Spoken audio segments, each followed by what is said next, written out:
been explaining to you that Uganda, the speed that we are running on is at a high rate. So like where you see me right now, we are setting up a cattle feedlot, and it's going to have over 1,500 heads of cattle. So that means after 3 months we shall be putting off, or we shall be selling off 1,500 heads of cattle. So you people who are breeding, don't joke, this is serious. That's what I told you, that we really need high genetical material, strong genetics. Those animals that have a very stronger growth rate. These guys you see here, they are putting up. Actually, I do really appreciate Uganda that really they are understanding the concept.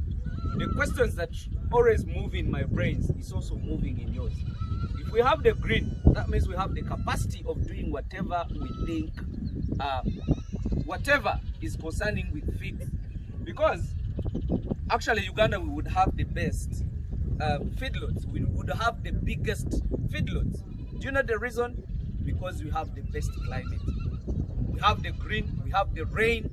You know, our animals can even have a lot of fresh, a lot of green. You know, when you're making up of muscles and the taste of muscles, it also depends on the fresh of the feeds that you feed your animals on. For us here, we might not even use concentrates to feed our animals because we have all the pastures which have the super nutritional ingredients. So we might not even need the concentrates like other countries. We might use our natural grasses to feed our animals for the feedlot. You come and show them the whole of this system. So this is a crash. We shall even put a weighing scale somewhere here. We weigh our animals, you know, because in the feedlot you're looking at the kilos. The kilos are the business, you get?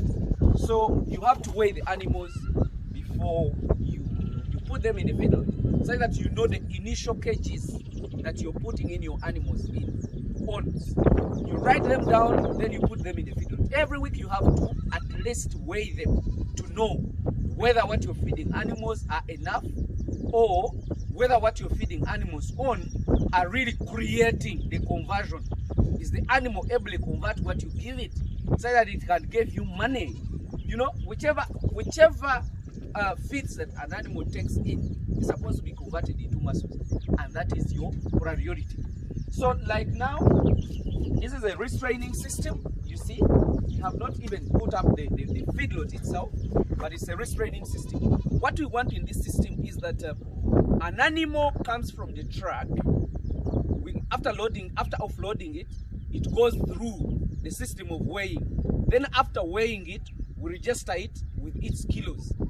Then after that, it goes through the restraining system. This system, it contains of all the bombers that we need, depending on the kilos of animals. So it goes in, we weigh it, then it goes back to the system.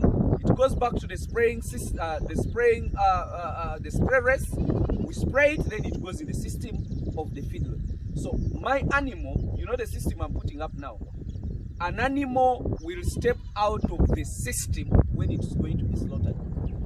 The moment it enters in the system, it's supposed to be in the system for the rest of that time that we shall be feeding it.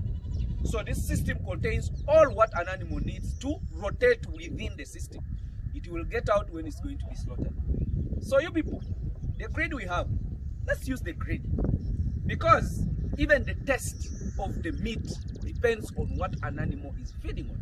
So if we have a chance that we have green, we have grasses all the time, let's plant, harvest it, then feed it to animals. You'll see that we shall not even use concentrates to feed the animals. So we shall use the natural grasses to feed the animals. So here, I've showed it to you, and it is coming up. Anytime I will show it to you when it's done, and I will take you through the system. Let me wish you the best. Bye for now.